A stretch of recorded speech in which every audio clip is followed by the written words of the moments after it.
He didn't answer the question as to whether or not he was able to get concessions from the United States on the very same issue. When the Prime Minister offered to renegotiate NAFTA, there were no sunset clauses, steel tariffs, or auto quotas, and we already had a dispute resolution mechanism. So these are not new gains in this deal. So we had hoped that the government might negotiate gains for Canada, like an end to the Buy America policy that costs billions of dollars and thousands of jobs. Does this new deal put an end, once and for all, for the Buy America policy, yes or no? Right Honourable Prime Minister. Mr. Speaker, Canadians are pleased today that we are moving forward on a historic accord that stabilizes, secures and offers certainty to investors, to Canadian businesses, but mostly to workers and folks in the middle class. We have ended the uncertainty around trade in Canada. We have demonstrated that we can move forward and continue to grow our economy, drawing in global investment, being part of the global supply chains, and being an integrated part in the North American market. This is a good day for Canada, and it's a good day for Canadians.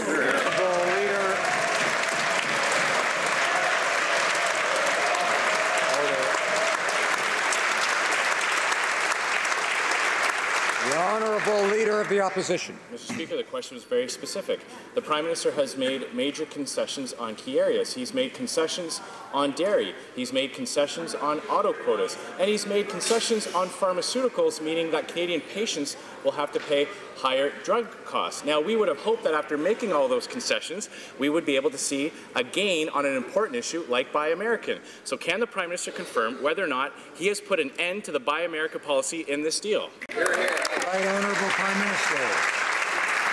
Mr. Speaker, over the past 13 months, we have been working extremely hard with the Americans and with the Mexicans to reach a new deal that would be good for Canadians. Despite what Stephen Harper recommended about 6 months ago, we weren't ready to sign any old deal. We needed to sign a deal that is good for Canadians, and that's exactly what we did.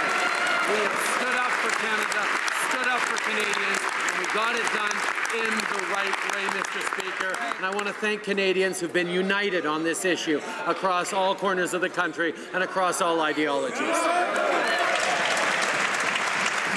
Honourable Leader of the Opposition. Mr. Speaker, Canadians were united in wanting a good deal. The Prime Minister is trying to take credit for things that the Conservative Party had locked in over 25 years ago.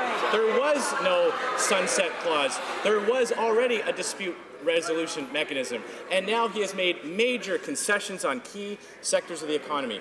Now we'd like to see where the gains are. One area that Canadians were very united in hoping to see an end to was the punishing tariffs on softwood lumber. Can the Prime Minister confirm whether or not his concessions has led to an end to the softwood lumber tariffs? The Right Honourable Prime Minister.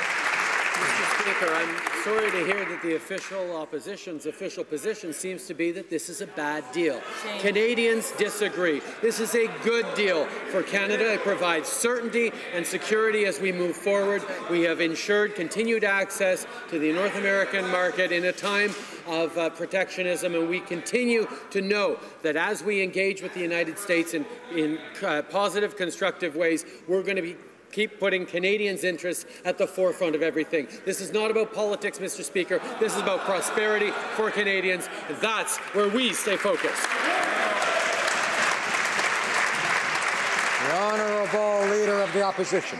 Mr. Speaker, we are going to evaluate this deal to determine if it's a good deal. And one of the ways that we'll be able to determine that is to find out where Canada gained. Now, we know where he has backed down. He's backed down to Donald Trump on dairy. He's backed down to Donald Trump on auto quotas. And he's backed down to Donald Trump on pharmaceuticals, meaning Canadian patients will have to pay higher for drug costs. Now, after making all these concessions, we'd like to know, did he secure an end to the softwood lumber tariffs? Right Honourable Prime Minister. Mr. Speaker, I guess we'll have to wait a little while to find out whether the official opposition thinks this is a good deal or a bad deal. But I can tell you that Canadians right across the country understand that securing access to the North American market, that demonstrating that we could stand up for the rules-based order by having intact Chapter 19, Defending our cultural industries, including as they move more digital, is a good thing. That defending supply management as it continues is a good thing. This is what Canadians expected.